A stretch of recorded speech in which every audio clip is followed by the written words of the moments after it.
Hello, my name is Lilly-Ann Johnson, and this is my presentation about the fantastic poet, Miss Emily Dickinson. Emily was born on December 10th, 1830, in Amherst, Massachusetts, to a prominent family within the area, as her father, Edward Dickinson, was a well-known politician in their town. She attended Amherst Academy and later Mount Holyoke Female Seminary in South Hadley, although she only attended for a year. The pictures include a portrait of Dickinson herself, as well as her father, and a family portrait. One notable trait about Emily is her reclusive life. She never married or had any children, and her romantic life is highly speculative. Some scholars hypothesize relationships with educators, early childhood friends, and even sister-in-law Susan Gilbert. Emily never moved out of her family home, and excluding her leave to go to the female seminary for a year, she hardly ever left the house, and really only maintained her main relationships through letter writing. To the side here, I included some pictures of her childhood home. While Dickinson was alive, she never got to see the publicity she now has. Only about 10 out of her 1,800 poems were published in her own lifetime, but she also did not actively pursue publication and rather sent her work to close companions. However, after she died, a large collection of her poetry and other works were found in her room. These were compiled and then published for the first time in 1890. Her reputation as a poet would begin to grow in the 20th century. The picture included is Emily's room, where she would write her poetry in. In her free time, Miss Dickinson did not work any kind of formal occupation, but she did help at home with the domestic chores and general upkeep of the family home. This is a given, but she spent her free time focusing on her poetry composition. For the years she spent at the female seminary, she fell in love with botany, and after arriving back home, started intense garden keeping. A picture of her beloved orchids are found to the right.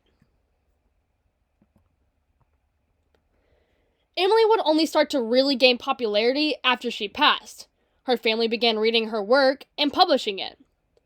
At one point, even her sister-in-law acted as an editor until Emily's sister became impatient at the pace and sent the work to real publishers. In turn, Dickinson's work ended up being very refined to fit the standards of poetry at the time.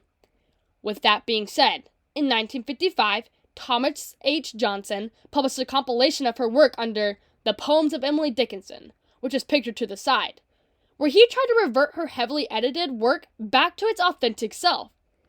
After his revision, the public started receiving her work better, and it started to become well-known and adored. In her poetry, Emily Dickinson discusses plenty of hard-to-digest poetic themes. First, death and life. She often portrayed death as a gentleman's color. Her poetry somewhat reflected transcendentalist ideologies and the fact that they discussed the importance of individual thinking, emotions, and experiences. She talks about love often, all forms of it. Love in family, friends, partners, unrequited love, reciprocated love, love and all of its turmoil. She seeks to find her own spirit as she toils with difficult faith in a divine. The picture I showed is from the TV show Dickinson. It pictures Emily Dickinson in a conversation with the gentleman's collar she so often writes about. This is one of Dickinson's most renowned pieces. Hope is a thing with feathers that perches in the souls and sings the tune without the words and never stops at all. In this poem, Emily is portraying hope as a bird, which is pictured in the image to the right.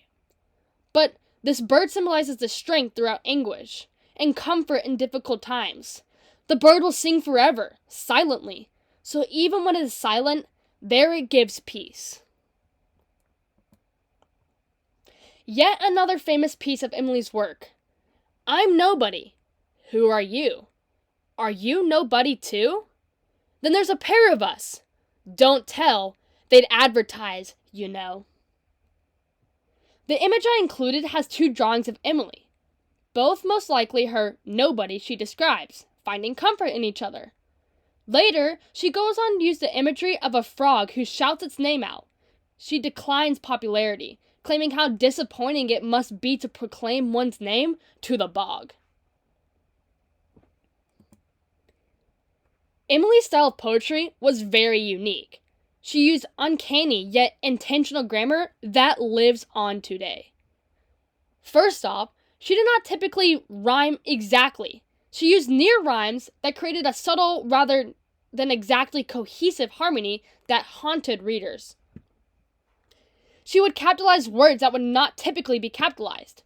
Like in the last poetry snip I read, she capitalizes the word nobody, making it as if it was a proper noun. Emily uses a lot of dashes. She gives readers plenty of time to digest important points of her poetry. She did not title her poems, focusing on the substance of the poetry rather than the label. On this slide, I included an image of where Emily would write a lot of her poetry, at a small table beside the window in her room. Emily's unique style of poetry, where she questioned normal techniques, continues to be a talking point in modern day. Her themes were not obscure on their own, being written by plenty of other poets, but she wrote them in unexpected ways that set her apart from the bunch. All of these things have left her as an icon, inspiring many other poets like Sylvia Plath, and she is now celebrated as one of the most influential poets of all time. On this slide, I included an image of Sylvia Plath in her famous The Bell Jar. Emily Dickinson no doubt led a quiet life, but her impact rang loudly after her passing. Her unique rhythm and other grammar, intense themes have continued to endure to modern day, inspiring many poets along the way. She rose posthumously to become a cornerstone of American literature, proving that the smallest life can echo the loudest through language.